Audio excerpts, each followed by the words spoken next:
Hi, and welcome back to Reddit Whispers. My world is a republic, a perfectly ordered city-state of 60,000 souls, and I am its quiet, devoted, and largely irrelevant king. The language of my kingdom is a low, resonant hum, a collective, single-minded breath that is the sound of purpose itself. The currency is golden, and it tastes of clover and summer afternoons. My name is Silas, and I am a beekeeper. For me, the apiary was never a business. It was a philosophy. It was a sanctuary from the chaotic, illogical, and often dishonest world of men. The hive is a place of absolute, unspinnable truth. A bee does not lie. It dances its truth, a precise geometric map to a field of wildflowers. It builds its truth in the perfect waxen hexagons of the comb. It lives and dies for a truth that is larger than itself, the survival of the colony. For 15 years, the apiary behind our small, secluded house was my church, my university, and my confessional. I knew the unique, floral signature of a dozen different nectars. I knew the subtle shift in the colony's hum that signaled a change in the weather or the presence of a threat. My hands, calloused and perpetually stained with propolis, were more comfortable in the gentle, teeming world of the hive than they were anywhere else. My wife, Bronwyn, was, I thought, the human embodiment of this philosophy. I saw her as a creature of natural, honest beauty. She was a landscape painter, an artist who translated the truth of the world around us into color and light. She loved the fruits of my labor, the honey in her tea, the warm golden glow of the beeswax candles I made for her. But she was always, I now realize, a little distant from the labor itself. She saw the bees as my strange, buzzing congregation, a passion she respected but did not truly share. She would watch me from the safety of the kitchen window, a small, appreciative smile on her face as I moved, unsuited and unafraid, among the swarming hives. Our love, I believed, was like the relationship between the bee and the flower, a perfect symbiotic partnership. I was the forager, the worker, bringing the sweetness of the world home. She was the beauty, the color, the reason for the journey. We had a good life, a quiet life, a life built on a foundation of what I thought was a shared, unspoken understanding.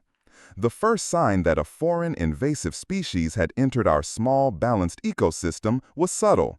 It was subtle. It was a sneeze. Bronwyn had always had seasonal allergies, a mild reaction to the spring pollen that was a part of life in the countryside. But this was different. This was a new, more violent sensitivity. It started in the late summer, a time when her allergies were usually dormant. Her eyes would be red and watery. She would develop small, hives-like rashes on her arms. "It must be the goldenrod this year," she would say, her voice thick and congested. "It's a bad season." I believed her. I brewed her nettle tea. I bought her local honey, the very substance of my life's work, ironically prescribed as a cure for the ailments of the air. But it only got worse. The turning point came on a warm September afternoon. I had just finished harvesting, and I had come inside, my clothes and hair thick with the rich, sweet, intoxicating scent of the hive. I went to kiss her, and she flinched, pulling away as if I had been doused in poison. Her face was pale, her breathing shallow. "I can't, Silas," she whispered, her hand going to her throat. "I can't breathe. It's the bees. I think I'm becoming allergic." The word allergic landed in the quiet of our kitchen with the force of a physical blow. It was an impossible, catastrophic diagnosis. It was like telling a sailor he was allergic to the sea. We went to a specialist, an allergist in the city. I sat in the sterile, airless waiting room while she underwent a battery of tests. I was a man waiting for a verdict on his own life. When the doctor called us into his office, his face was grave. "It's a severe apitoxin allergy, Mr. Blackwood," he said, his voice full of a clinical, dispassionate sympathy. "One of the most extreme reactions I've ever seen. It's not just the stings. Her sensitivity has become so acute that proximity to the hives, to the airborne particulates, the venom, the pollen they carry, it's triggering a systemic anaphylactic response. I'm sorry, but the apiary has to go." The apiary has to go. The 4 words were a death sentence. It was not just a collection of wooden boxes, it was my life. It was the heart of my world, the very source of my identity. I looked at Bronwyn. Her face was a mask of tragic, sorrowful resignation. Tears were streaming down her face. "I'm so sorry, my love," she whispered, taking my hand. Her hand was cold. "I know what they mean to you, but Silas, it's my health, it's my life." The choice, of course, was not a choice. It was a command. My wife's life or the life of my bees. My love for her or my love for my work. It was a brutal, impossible equation, but there was only one possible answer. The dismantling of the apiary was one of the most painful experiences of my life. It was a funeral. I worked for a week, from sunrise to sunset, moving my 60,000 quiet, humming souls, one hive at a time. Each box was a leaden weight, a coffin for a small piece of my own spirit. I found a new home for them on a remote, fallow piece of farmland 10 miles away, a place I had to lease at a considerable cost.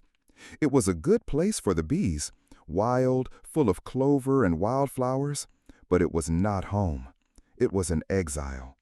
The day I moved the last hive, I came back to our house in the evening, my body aching, my heart a hollow, empty space. The silence in our backyard was deafening. The familiar, comforting hum was gone. The air felt thin, sterile, devoid of its usual sweet floral perfume. Bronwyn met me at the door. She threw her arms around me, her face buried in my chest. "Thank you," she sobbed. "Thank you for choosing me."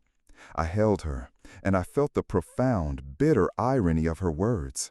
I had chosen her, but in doing so, I had been forced to amputate a part of myself.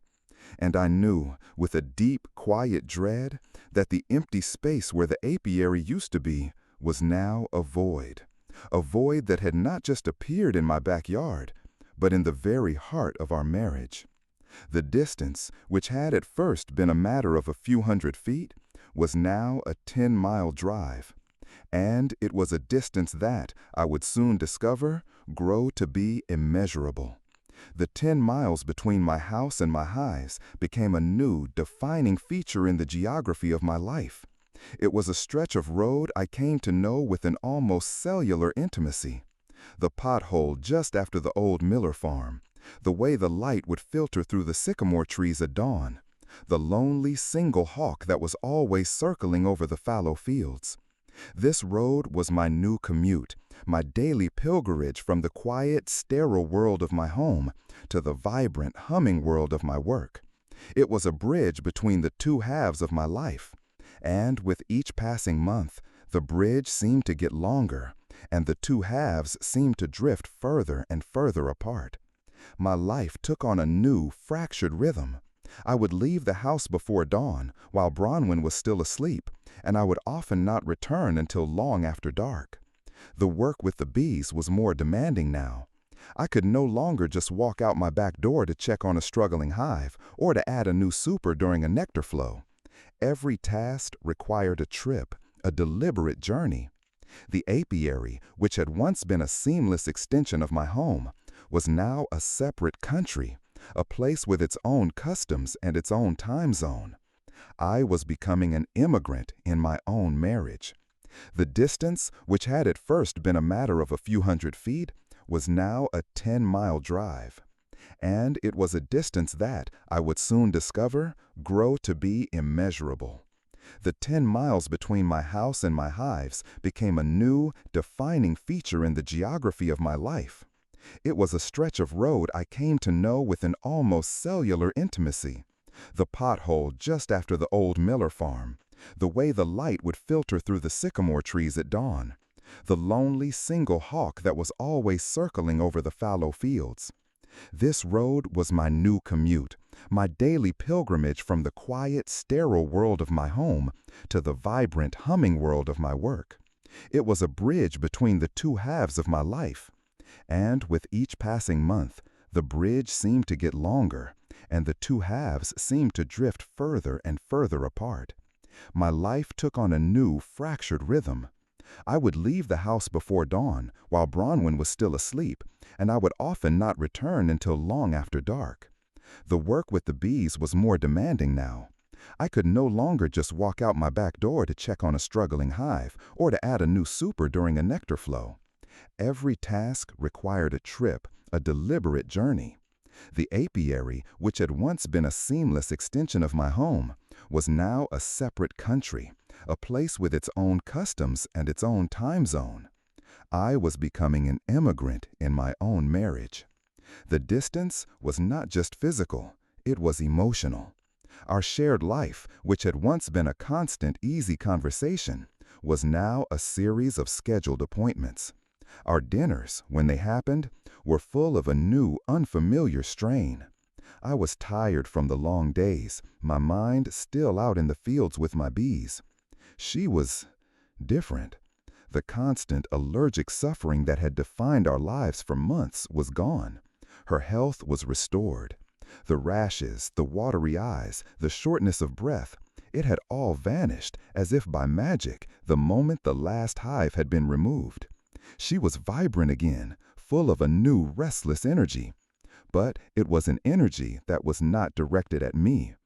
She threw herself into new projects. She started a community garden in the town, a project that consumed her weekends. She joined a book club, a hiking group. Her life was expanding, filling with new people, new activities, new stories.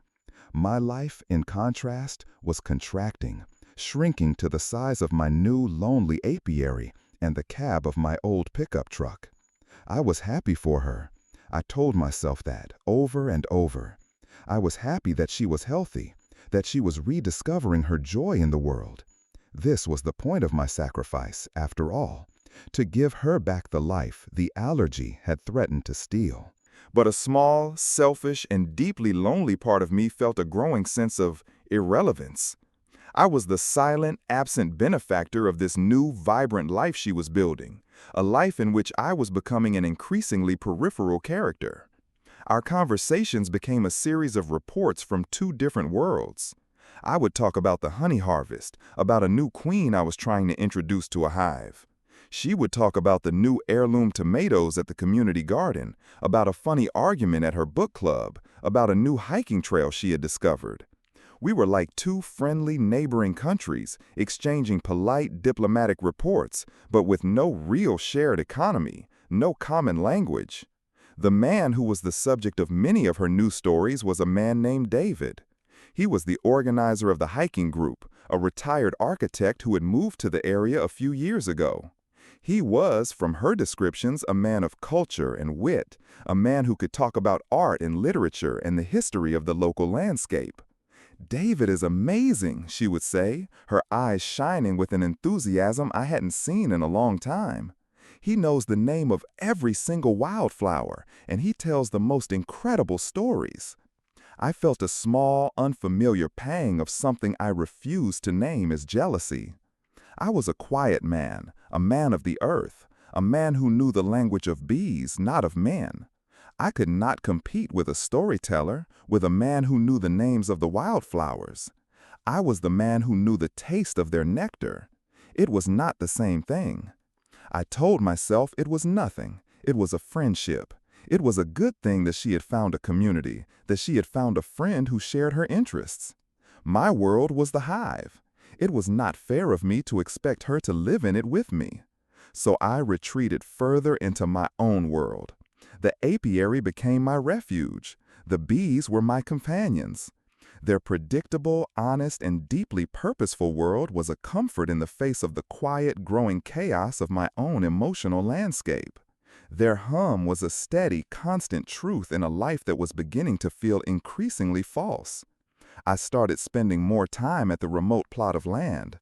I built a small, rough shed, a place to store my equipment, a place to get out of the rain. I would sit there for hours, after the work was done, just listening to the sound of the hives, a sound that was the only true home I had left. The signs that something was more deeply wrong were there, of course. Small, almost imperceptible shifts in the atmospheric pressure of our life. A new, expensive set of hiking boots that appeared in the closet, a gift, she said, from her hiking group. The way she would now guard her phone, her screen angled away from me when she would text in the evenings. The weekend trip she started taking with the group, leaving me alone in the silent, empty house. Each of these was a small sting, a tiny injection of a poison I refused to recognize. I was so committed to the narrative of my own sacrifice, so determined to be the good, understanding husband, that I was willfully blind to the evidence that was accumulating all around me. I was the man who had given up his life's work for her health, for her happiness. The possibility that she was using that sacrifice as an opportunity for a betrayal was a thought so monstrous, so unthinkable, that my mind simply refused to entertain it. I was a man who lived in a world of absolute, verifiable truths. And the one truth I had chosen to build my life around was the truth of her love. To question that was to question everything. It was to admit that the foundation of my entire world was a lie. So I did not question. I just drove my 10 miles, and I worked with my bees, and I lived in the quiet, growing silence of my own self-imposed exile. The day the foundation finally cracked was an ordinary Wednesday. It was a beautiful late spring afternoon, and a sudden violent thunderstorm had rolled in, a common occurrence in our valley. I was at the apiary, and I knew I had to get back to the house to close the windows in the attic, which I had left open that morning. The storm was a fluke, a random act of nature, but it was a fluke that would change the course of my entire life. I drove home, the rain lashing against my windshield. I was not expecting Bronwyn to be there. It was her book club afternoon. The house should have been empty, but as I pulled into the driveway, I saw his car. A smart, sensible Subaru, the kind of car a retired architect would drive. It was parked right next to her own. My first thought was a simple, innocent one. The storm. He had driven her home from the book club because of the storm. It was a neighborly, friendly thing to do. I walked to the front door, the sound of the thunder rumbling overhead. I was not a man looking for trouble. I was just a husband, coming home a little early on a rainy afternoon. I opened the door and I walked inside. The house was quiet except for the sound of the rain on the roof. I called her name. There was no answer. I walked through the quiet, empty rooms. And then I looked out the large picture window of the living room, the window that looked out onto the backyard, the yard where my bees used to be. The storm was letting up. The rain had softened to a gentle drizzle. And there, in the middle of our garden, under the shelter of the large covered gazebo I had built for her, she was having a picnic. A romantic, candlelit picnic in the middle of a thunderstorm. She was sitting across a small table from him. From David. There was a bottle of wine, a plate of cheese and fruit, and in the center of the table, a small, open jar of golden, liquid sunlight. It was my honey, my wildflower honey from the first harvest of the season. And as I stood there, a ghost in my own house, I watched as she took a piece of apple, dipped it into the jar, and fed it to him. And then she took a spoon, and she ate a large, generous mouthful of the honey herself, her eyes closing in a moment of pure, sensual pleasure. And in that single, silent, and utterly devastating moment, I knew.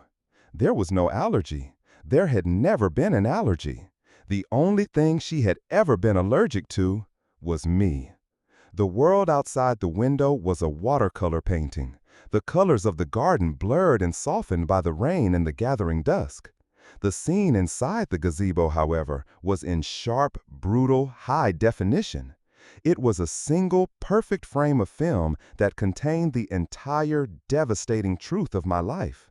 The honey.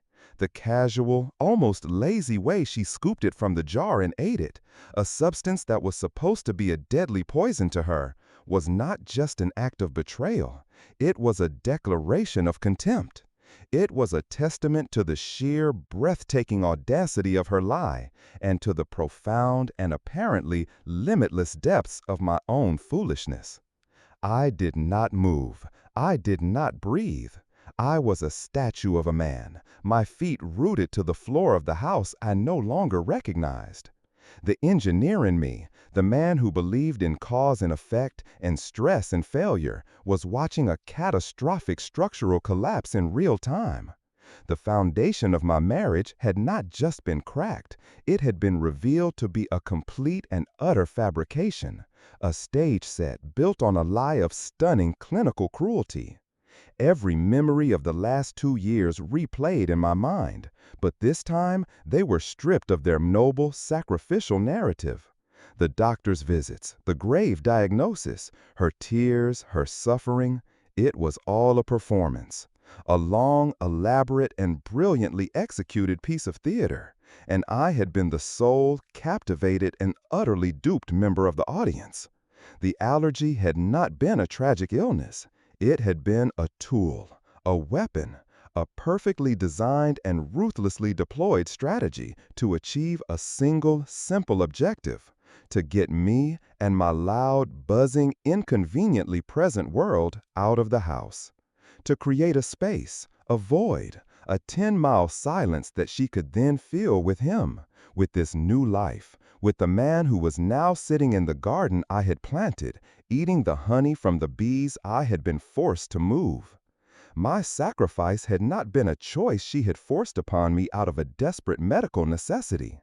It had been a trick, a long con, and I had been the easiest mark in the world. I had been so blinded by my love for her, so desperate to be the hero, the savior, the man who would sacrifice anything for his wife, that I had never once stopped to question the premise of the story she was telling. I had wanted to believe it, and that, I now realized, was my true and only sin. I backed away from the window, my movements slow, silent, and deliberate. The urge to smash the glass, to storm out into the garden and unleash the torrent of my rage was a physical, violent thing. But my rage was a cold, quiet, and deeply focused thing now. A loud, messy confrontation was what they deserved, perhaps, but it was not what I needed. To confront them would be to give them a scene to play, a drama to perform in. It would allow her to weep, to apologize, to justify. It would allow him to be the noble, if flawed, protector. It would reduce my profound, life-altering pain to a tawdry, domestic squabble. I would not give them that satisfaction. My pain was my own. It was a pure, cold, and now sacred thing. I would not profane it with their noise. I retreated. I walked back through the quiet, empty house, a house that was no longer mine. A house that was now just a collection of wood and nails and plaster. I got back in my truck. The rain had stopped. The air was clean and cool. I started the engine, the familiar rumbling sound a strange and hollow comfort. I drove away from the house, and I did not look back. I did not drive to my lonely, exiled apiary. That place was tainted now, a symbol of my own gullibility. I drove to the one place that felt like a neutral territory, a place that belonged to no one and to everyone.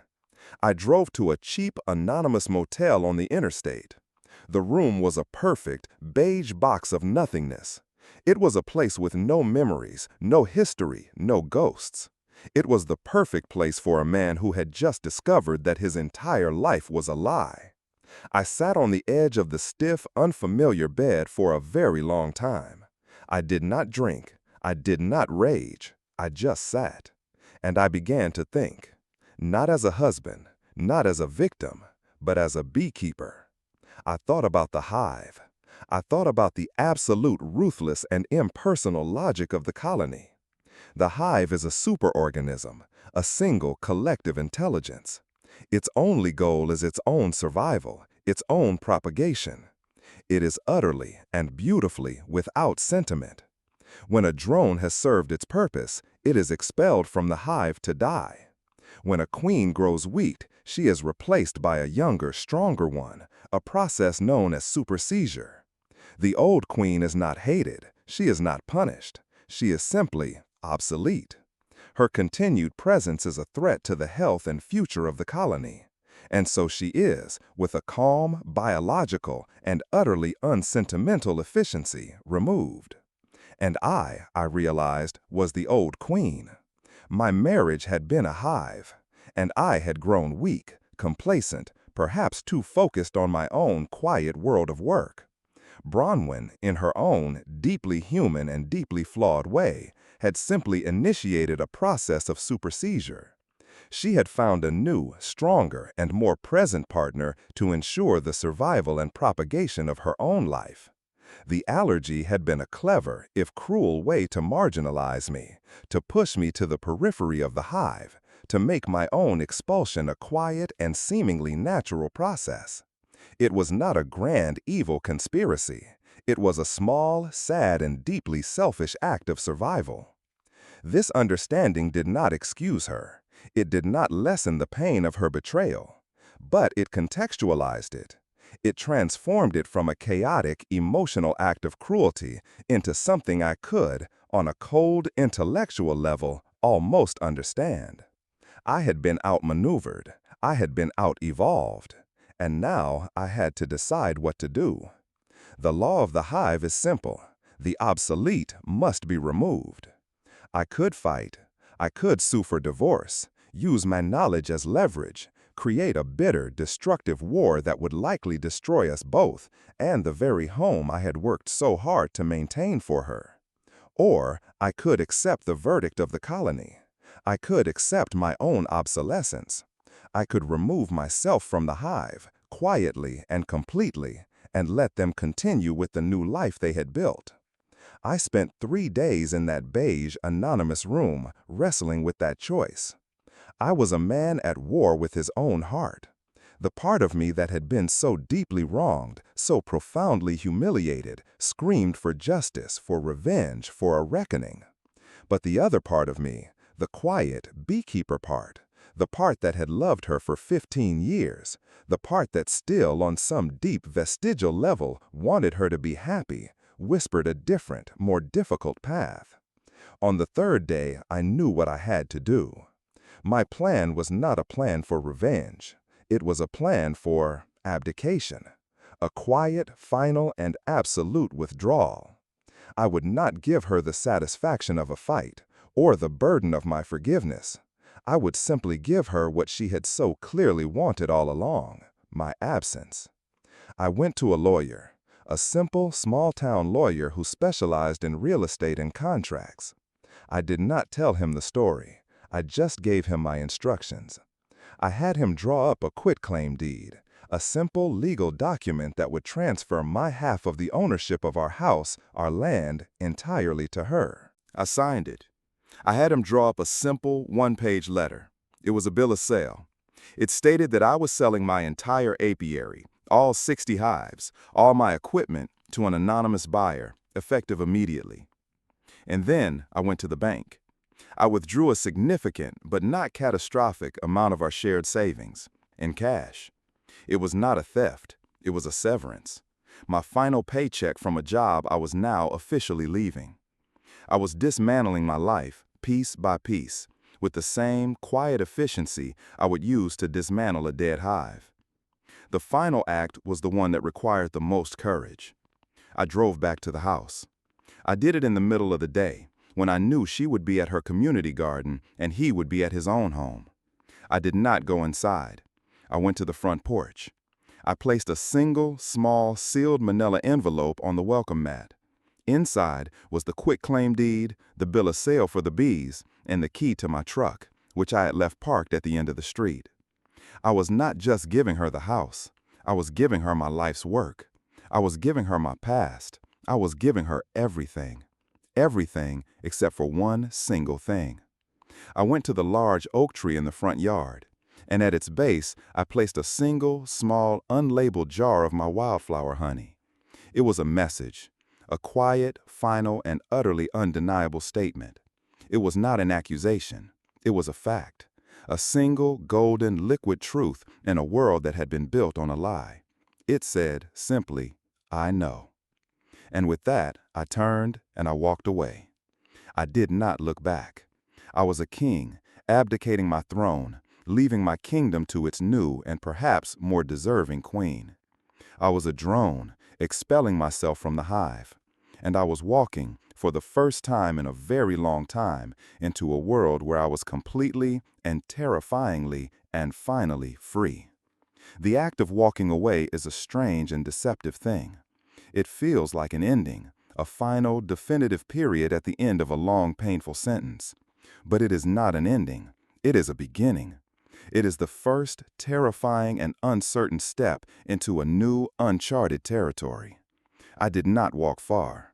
I walked to the bus station at the edge of town, a place I had passed 1,000 times but had never entered. I was a man without a vehicle, without a home, without a plan. I had a duffel bag with a few changes of clothes and a thick, heavy envelope of cash in my pocket. I was a ghost, a refugee from my own life. I bought a ticket for the first bus that was leaving, a long, rattling, overnight journey to a city I had never been to, a name I had chosen at random from the departure board. As the bus pulled away from the station, I looked out the window at the familiar, receding landscape of my hometown, and I felt not sadness, but a profound and strangely peaceful sense of release. The weight I had been carrying, the weight of the lie, of the sacrifice, of the performance, it had all been left behind, in a small, sealed envelope on a welcome mat. I was just a man, moving through the darkness, and for the first time, the road ahead was not a commute, it was an escape. I spent the next year in a state of deliberate, monastic anonymity. I lived in a series of small, rented rooms in cities where no one knew my name. I took on simple, physical, and blessedly uncomplicated jobs. I worked as a dishwasher in a diner, as a stocker in a warehouse, as a landscaper for a city park. The work was hard, it was honest, and it required nothing of me but the labor of my hands. It was a form of purification, a way of scrubbing the residue of my old life from my soul. I did not contact anyone from my past. I did not go online. I was a man in a self-imposed witness protection program, hiding not from an enemy, but from the ghost of the man I used to be. I was learning to live in the silence. Not the charged, heavy silence of my broken marriage, but a new, clean, and empty silence. A silence that was, at first, terrifying in its vastness, but that slowly, gradually, became a source of peace. In the silence, I began to hear my own voice again. A voice that had been drowned out for years by the roar of my own sacrifice and the hum of her deception. The desire to return to the bees came slowly, a quiet, persistent yearning that started as a whisper and grew into a need. I missed the smell of the wax. I missed the sound of the hive. I missed the honest, purposeful, and deeply ordered world that they inhabited. They were the only part of my old life that had been true. But I knew I could not go back to the way it had been. I could not be the same beekeeper I had been before.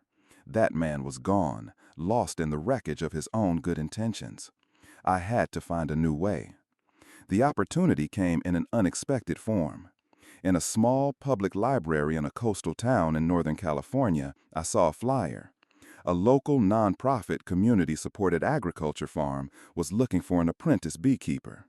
They had a small, struggling apiary, and they needed someone to help bring it back to health. The pay was a tiny stipend and a room in a communal farmhouse. It was not a career, it was a calling. I applied. The farm was a chaotic, beautiful, and deeply idealistic place, run by a collection of young, energetic people who believed in things like soil health and biodiversity and the interconnectedness of all living things. They were the opposite of my old, solitary, and self-contained world. Here, everything was connected. The bees were not just a source of honey.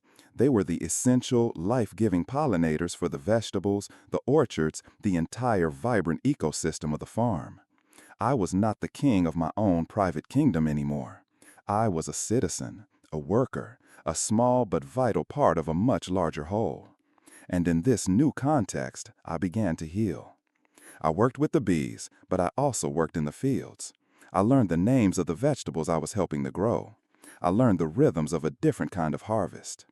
I ate meals at a long communal table, surrounded by the noise and the laughter and the messy, beautiful chaos of other people's lives. I learned to talk again. Not about my past, which I kept as a quiet, private territory, but about the present, about the weather, about the soil, about the small, daily triumphs and disasters of a life lived in close connection to the earth. I was no longer a man defined by a single, all-consuming relationship. I was a man being redefined by a community. I did not know what had become of Bronwyn. I did not know if she had found happiness with her new queen, if their hive was thriving. And I found, to my own profound surprise, that I did not care. Her story was no longer my story. I had my own colony to tend to now, my own new swarm to nurture. One evening, as I was sitting on the porch of the farmhouse, watching the last of my bees return to their hives for the night, a young woman from the farm, a bright, kind, and deeply intelligent woman named Maya, came and sat beside me. We sat in a comfortable, easy silence for a long time, watching the sun set over the rolling green hills. "You're good with them," she said, her voice a quiet, gentle sound. "The bees, they trust you." "I speak their language," I said, a small, simple truth that felt more real than anything I had said in years. "They don't lie." She smiled, a warm, genuine smile that held no artifice, no hidden meaning. "No," she said, "they don't." We sat a little longer, and then she stood up to go inside. "You know," she said, pausing in the doorway, "we're planting a new field of wildflowers next spring, on the north slope. We're going to need a lot of help." It was not a promise. It was not a proposal.